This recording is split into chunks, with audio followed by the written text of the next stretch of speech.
Do y'all see what's happening here? Like, do y'all understand what's going on in this situation? Ẹ káàárọ̀ ẹ káàsán o. Mo kí gbogbo ẹ̀yin ọ̀jọ̀gbọ́n káàkiri gbogbo àgbáńlá ayé, mo sì pe ẹ̀yin abiyamọ. Ẹ̀yin abiyamọ tòótọ́, ó yẹ wá nǹkan fìdílé. Yorùbá ló jẹ́ ni, Ègùn ló jẹ́ ni, Ìgbò ló jẹ́ ni. Ẹ jẹ́ ká mójú ayọ̀. Ẹ bá mi fi wo fídíò yìí. Ẹ rí i pé àwọn arákùnrin yìí bóyá ìgbéyàwó ni wọ́n ń ṣe ni àbí kò mọ̀. Wọ́n ń jó. Àwọn èèyàn sì ń bá wọn jó, wọ́n ń bá wọn yọ̀. Ẹ wo ìyá tó dúró yìí. Ìyá yìí mú owó, ó fi ń ra àwọn méjèèjì lórí. Ọ̀rẹ́ mi wá ń bí o. Ọ̀pọ̀lọpọ̀ èèyàn ni wọ́n máa sọ pé òun ọ̀sẹ̀ èèyàn débi ipá yóò ṣe wọn. Wàá gbọ́.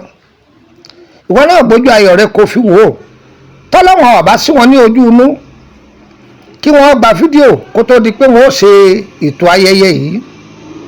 Ọkọ àti ìyàwó ọ̀mà ní mọ bí ogún bọ́ sínú aṣọ àwọn. Wọn ọ̀mà ní mọ bẹ́ẹ̀. Ẹni tí ọ̀sẹ̀ ni wọ́n màmá tìràn mọ́. Ẹ̀rí nǹkan báyìí kọ́lọ́hún kó gbà wá lọ́wọ́ ẹni tí ń sọ wa tá a sọ o. Ẹ̀rí nǹkan báyìí ọ̀nà táyé bí gbogbo ẹni ni.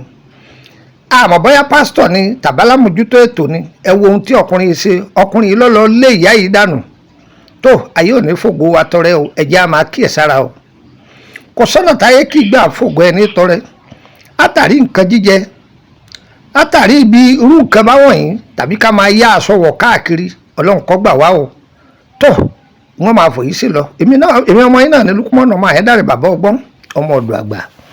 Gbogbo ẹ̀yin èèyàn mi ní ìlú Bẹ̀nẹ̀ ẹ kú àmójúbà mi. Mo dé tán. Bàtà àbí rọ́ṣẹ̀ kan nísìn mo ti wọlé dé.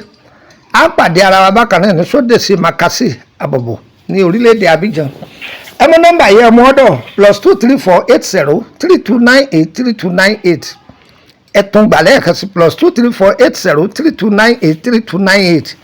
Ọ̀gbà nọ́mbà abẹ̀nẹ̀ ọmọ ọ̀dọ̀ +229 54651928. Jẹ́ ń tún sọ fún ọ lẹ́ẹ̀kan sí +229 54651928. Tó yọ yẹ wá kò ní yẹ lẹ̀.